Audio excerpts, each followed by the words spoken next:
आज हम पढ़ेंगे रुधिर परिसंचरण तंत्र। आप जानते हैं हमारे शरीर में रुधिर एक तरल पदार्थ के रूप में पाया जाता है और इसके साथ बहुत सारे पोषक पदार्थों, उत्सर्जी पदार्थों का परिसंचरण या परिवहन हमारे पूरे शरीर में होता है।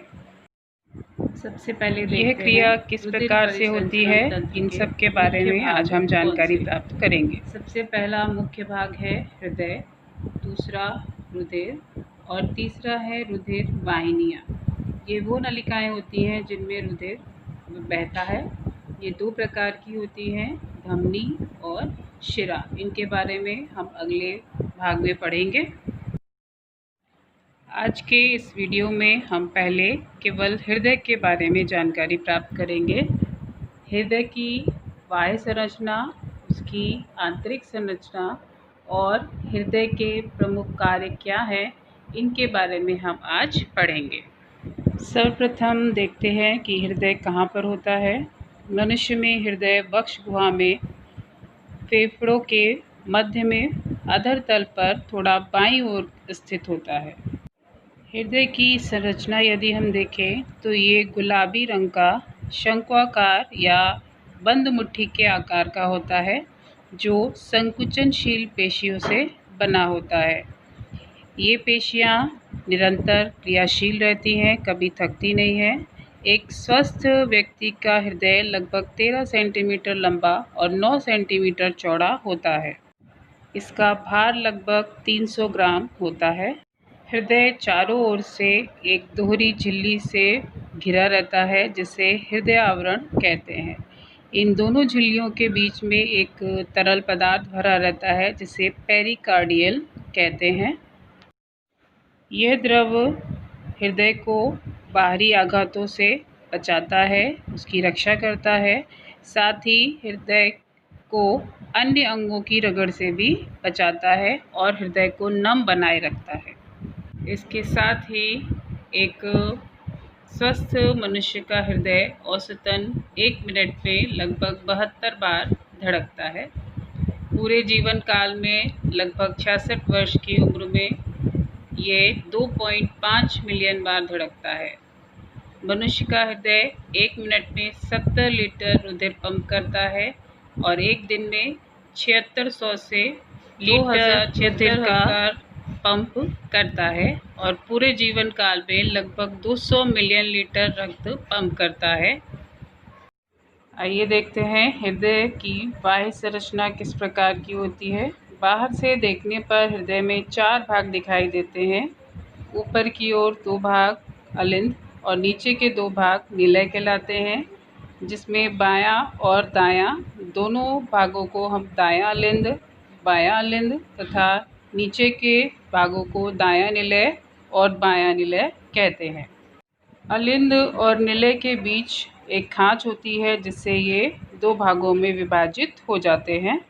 चित्र में आप देख सकते हैं, दाएं अलिंद में अग्र और पश्च महाशिरा आकर खुलती हैं और बाएं अलिंद में पल्मोनरी शिरा आकर खुलती है। इसी प्रकार दाएं निलय से पल्मोनरी चाप निकलती है और बाएं निलय से कैरोटिको-सिस्टेमिक चाप निकलती है। हृदय की आंतरिक संरचना में यदि हम देखें तो इसमें 3 परतें होती हैं इसकी दीवार में। बाहर की तरफ बाह्य परत, इसे एपिकार्डियम कहते हैं, ये महीन स्तर होता है। मध्य में मध्य स्तर या मायोकार्डियम, ये पेशियों से बना हुआ मोटा स्तर होता है और सबसे भीतर की ओर भीतरी स्तर एंडोकार्डियम कहलाता है। ये सरल शल की उपकला ऊतकों से बना होता है। हृदय की आंतरिक संरचना में यदि हम देखते हैं तो हृदय 4 स्पष्ट भागों में बटा होता है। ऊपर की ओर 2 अलिंद और नीचे की ओर 2 निलय। दोनों अलिंद के बीच अंतरा अलिंद पट होता है, जिसके द्वारा ये 2 भागों में विभाजित होता है और निलय भी अंतरा निलय पट के द्वारा 2 भागों में बटा होता है। अलिंद और निलय के बीच कपाट यानी वाल्व लगे रहते हैं, जो रक्त को अलिंद से निलय में आने देते हैं, परंतु निलय से वापस अलिंद में जाने से रोकते हैं। हृदय के दाएं भाग में त्रिवलनी का पार्ट होता है, यानी उसमें 3 वलन पाए जाते हैं, और बाएं भाग में द्विवलनी का पार्ट पाया जाता है। हृदय से शरीर के विभिन्न भागों को रुधिर ले जाने वाली जो नलिकाएं होती हैं वो धमनी कहलाती हैं, और शरीर के विभिन्न भागों से रक्त को हृदय तक लाने वाली जो नलिकाएं हैं उन्हें शिराएं कहते हैं। इस चित्र में आप देख सकते हैं पूरे शरीर से अशुद्ध रक्त या कार्बन डाइऑक्साइड युक्त रक्त को अग्र और पश्च महाशिरा द्वारा दाएं अलिंद में पहुंचाया जाता है, दाएं अलिंद से दाएं निलय, और उसके पश्चात पल्मोनरी धमनी द्वारा ये फेफड़ों में शुद्ध होने के लिए चला जाता है। वहाँ से ऑक्सीजन युक्त शुद्ध रुधिर पल्मोनरी शिरा द्वारा बाएं भाग में आता है, और बाएं भाग से फिर ये बाएं अलिंद बाएं निलय से होता हुआ कैरोटिको सिस्टेमिक चाप द्वारा शरीर के विभिन्न भागों में पहुंचा दिया जाता है। आइए अब जानते हैं हृदय के कार्य।